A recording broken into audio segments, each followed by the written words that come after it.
उत्तराधिपति बनेगा, चिंता मत करो। ऐसा भगवती ने आशीर्वाद दिया। इत्थं देव्या प्रभावोऽयं संक्षेपो अपवर्णितः पुराणस्य च माहात्म्यं को वक्तुं विस्तरात् श्रुतः। ये पुराण तो बहुत बड़ा है, इसका वर्णन सहसो मुख न जाए सो वर्णी, हजारों मुख से भी वर्णन नहीं किया जा सकता है। न शक्यते विस्तरतुम वक्तुम वर्ष शतैरपि। 100 वर्ष भी अगर इसका वर्णन किया जाए विस्तार से तो भी नहीं हो सकता है। तो जितना भगवान की कृपा है उतना ही सूत जी महाराज कहते हैं मैं सुना रहा हूं और आप लोग श्रवण करिए। बड़ी अम्बे मातु की। श्रीमद् देवी भागवत महापुराण की कथा बड़ी अद्भुत है, बड़ी सुंदर कथा है। देवी भागवत पुराण कैसे श्रवण करना चाहिए यह विधि बतलाई गई है। जब हमें ऐसा लगे कि हमें देवी यज्ञ कराना है या श्रीमद् देवी भागवत पुराण की कथा कराना है तो किसी ब्राह्मणों को बुलाइए और सुंदर मुहूर्त निकलवाइए।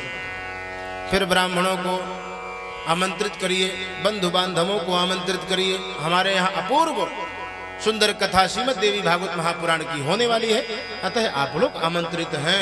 देवी यज्ञ होने वाला है। सुंदर मंडप बनवाएं, वेदियों की रचना करवाएं, ब्राह्मणों से पूजन करवाएं और नियम पूर्वक उस यज्ञ को संपन्न करिए। जो यजमान बनता है उसके लिए बहुत सारे नियम होते हैं, कुछ नियमों का पालन भी करना चाहिए। ऋषियों ने पूछा महाराज कौन कौन से नियम है, थोड़ा हमको भी बतला दीजिए। बोले जो देवी यज्ञ करता है उसके लिए विशेष करके नियम यह है कि जब तक कथा में बैठे या यज्ञ में बैठे तो एक ही आसन पर बैठे। ये नहीं कि 3 घंटे बैठना हो, 300 आसन बदलना है। बोलो राधे राधे। कभी ये पैर इधर किया, कभी वो पैर उधर किया, कभी हाथ किया, कभी पैर किया, कभी सर किया, इस तरह नहीं है, कुछ ऐसे नहीं है। आसन को जीतिए। जितासनो जित श्वासो जित संगो जितेन्द्रियः। पहले आसन को जीतिए, श्वास को, इंद्रियों को, फिर जाकर के भगवान के रूप को निहारिए, देखिए। आसन को जीतने के बाद बड़ा सुंदर पूजन करिए। गौरी गणेश जी का, पृथ्वी मैया का, दीपक भगवान का, वरुण भगवान का, 16 मातृकाओं का, सप्तघृत मातृकाओं का, मंडप के जितने भी देवता हैं उन सब देवताओं का, सतोरण द्वार के देवताओं का, ऋग यजु साम अथर्व चतुर्वेदों का पूजन, 10 दीपालों का पूजन, शाखा में जितने भी देवी देवता विद्यमान है उनका पूजन करना चाहिए। और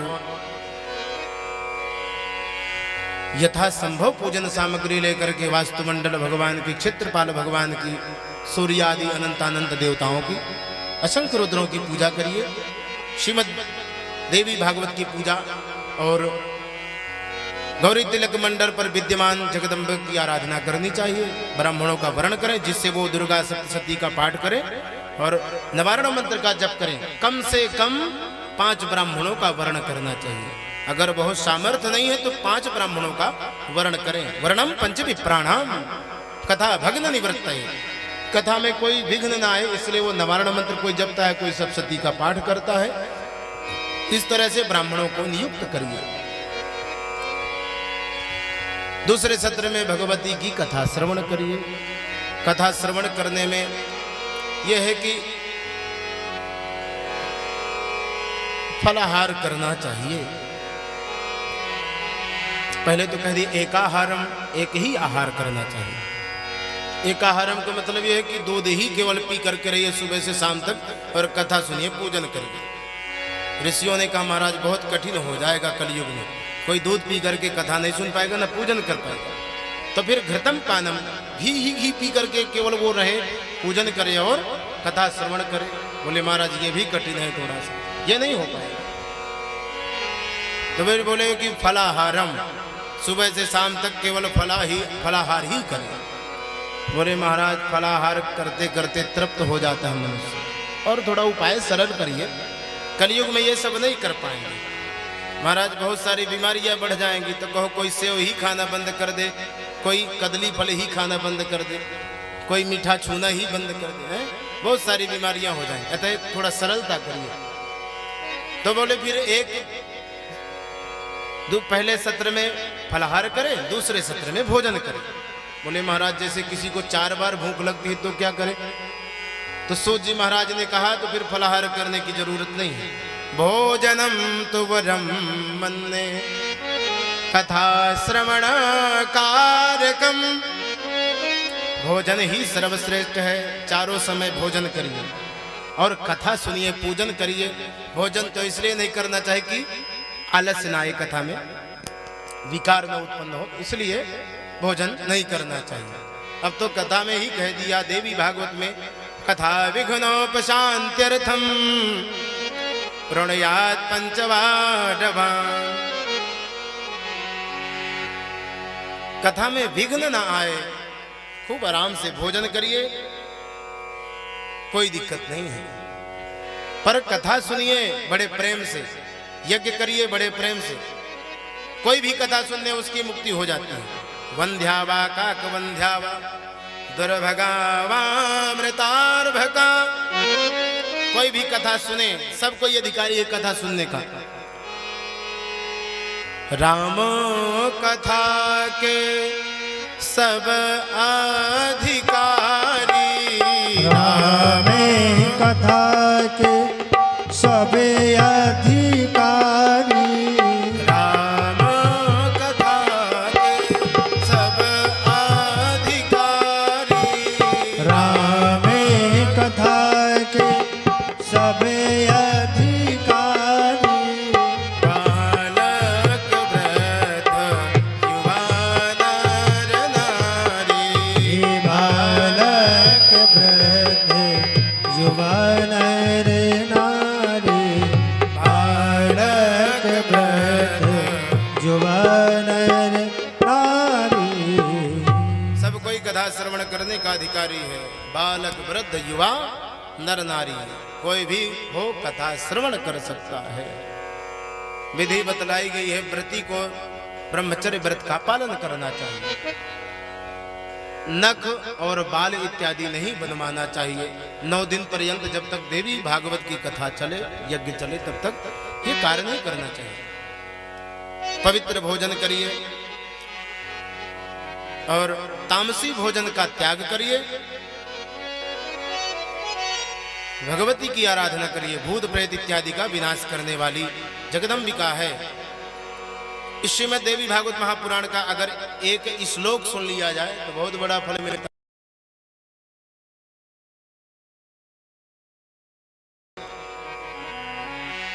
सूत जी कहते हैं आधा भी छोड़िए, चौथे चरण सुन ले तो भी कल्याण हो जाता है। श्लोक एक घड़ी आधी घड़ी आधो में पुण्य आध, तुलसी संगत साधु की कटे कोट। और सबसे विशेष बात यह है, गायत्री भगवती गायत्री की आराधना करे, गायत्री मंत्र जरूर जपे। ब्राह्मण को चाहिए कि त्रिकाल संध्या करे। अगर वो संध्या नहीं करता है तो वो द्विज नहीं है, शूद्र के समान है। ऐसा श्रीमद् देवी भागवत में स्पष्ट लिखा है। हम तो नहीं कह रहे, जो लिखा है उसी को सुना रहे। न गायत्र्या परो धर्मो न गायत्र्या परम तपः न गायत्र्या समो देवो न गायत्र्या परो मनो। गायत्री के समान न कोई देवता है, न कोई तप है, न कोई दान है, न कोई पुण्य है। विशेषकर जो कर्मकांडी ब्राह्मण है, कथावाचक है, जो कथा करते हैं, उनको तो विशेष चाहिए कि गायत्री की आराधना करें, त्रिकाल संध्या करें। न त्रिकाल संध्या करें तो एक काल की संध्या जरूर करें और गायत्री मंत्र की आराधना करें। इसके करने से जो ब्राह्मण के दोष होते हैं वो नष्ट हो जाते हैं और दूसरे को आशीर्वाद देने की क्षमता बढ़ती है। मान लीजिए आपने हमसे द्रव्य मांगा, धन मांगा, हमने तो कह दिया कि हम देंगे, हमारे पास है ही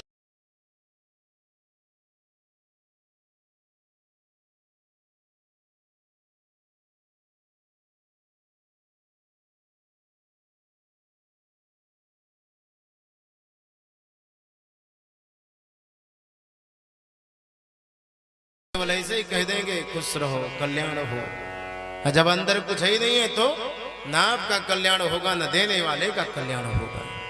इसलिए पहले तब इकट्ठा करिए, तब जाकर के आशीर्वाद प्रदान करिए, तब वो लगता है। आजकल सब कोई छोड़ दिया, अपने धर्म को ही छोड़ देते हैं हम लोग। स्वधर्मो निधनम श्रेय पर धर्मो भयावह। अपने धर्म पर अडिग रहिए, हमारा जो धर्म करता वो करिए। धर्मो रक्षति रक्षितः। हम अगर धर्म की रक्षा करेंगे तो धर्म हमारी रक्षा करेगा। जो सनातन धर्म है हम लोग उसकी रक्षा करें। हम लोगों की जो युवा पीढ़ी है वो तो धर्म को मानती ही नहीं है, कुमार्ग पर चली जा रही है।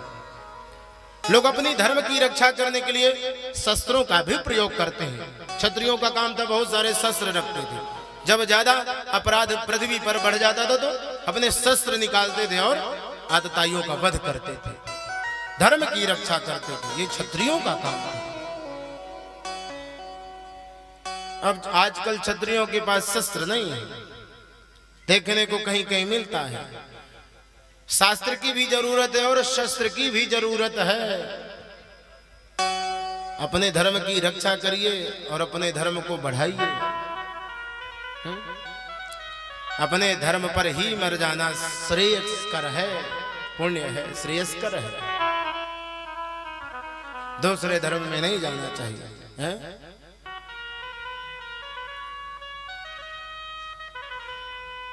ये जो सनातन धर्म चलाया यही बता रहा है कि सूर्य थे, सूर्य हैं, सूर्य रहेंगे।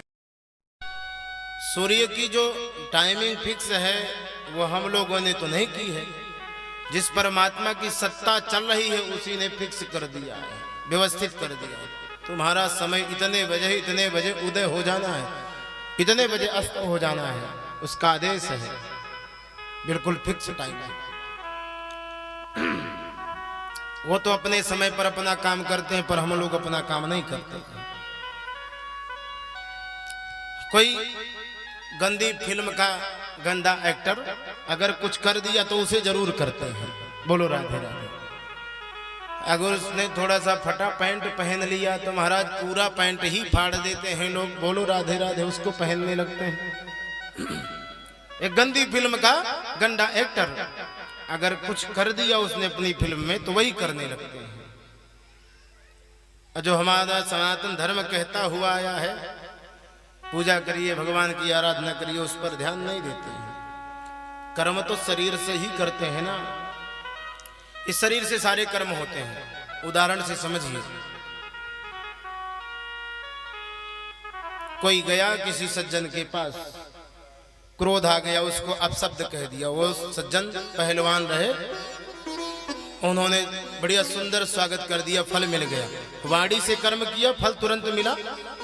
आपने किसी को अपशब्द कहा और उसने तुरंत उसका फल दे दिया, एक चांटा दे दिया, फल मिल गया। आपने वाणी से उसको कुछ कहा, उसने फल दे दिया।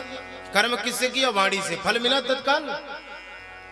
इसी शरीर से हम लोग कर्म करते हैं, स्त्री समागम करते हैं, संतानोत्पत्ति होती है। कर्म किससे किए? शरीर से ही किए ना, तो फल मिला।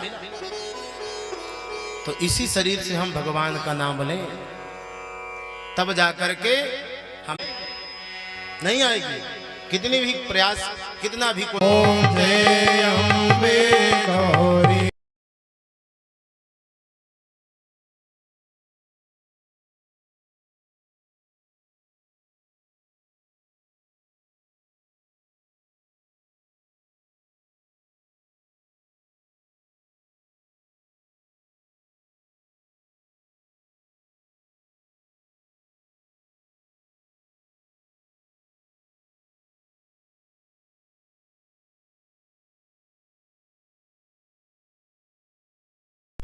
परे राजे मैया रक्तांबर राजे,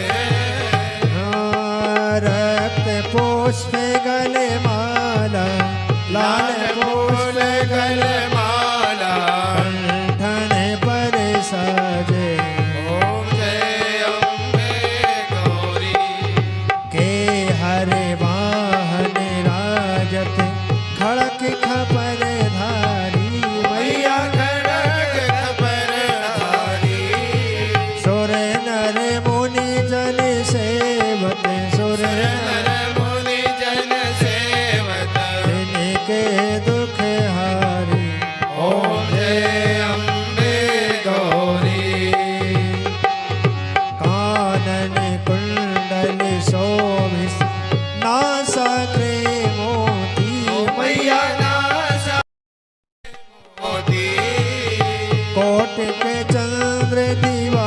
कर कोटि सूर्य प्रभाकर राजत समय ज्योति ओम जय अम्बे गौरी ये शोभन शोभ विलारे महिषासुर घाते मैया महिषासुर घाती धूम्र विलोचन नैना मधुर विलोचन नैना इस दिन मद माती ओम जय अम्बे गौरी 64 जोगिनी गावत नीति करते भैरो मैया नृत्य करत भैरो बाजत ताल मृदंग बाजे बाजे ढोल मृदंगा और बाजत डमरू ओम जय अम्बे गौरी हे भुजाचार्यति शोभित वर मुद्राधारी मैया वर मुद्राधारी मन वांछित फल पावे मन ईप्सित फल पावे सेवत नर नारी ओम जय अम्बे गौरी हे कंचन थाल विराजत अगरि कपूर बाधे मैया अगर कपूर बाती श्री मालिक तो मेरा जत मालिक चल में विराजत कोटि रतन ज्योति ओम जय अम्बे गौरी अम्बे जी की आरती जो कोई नर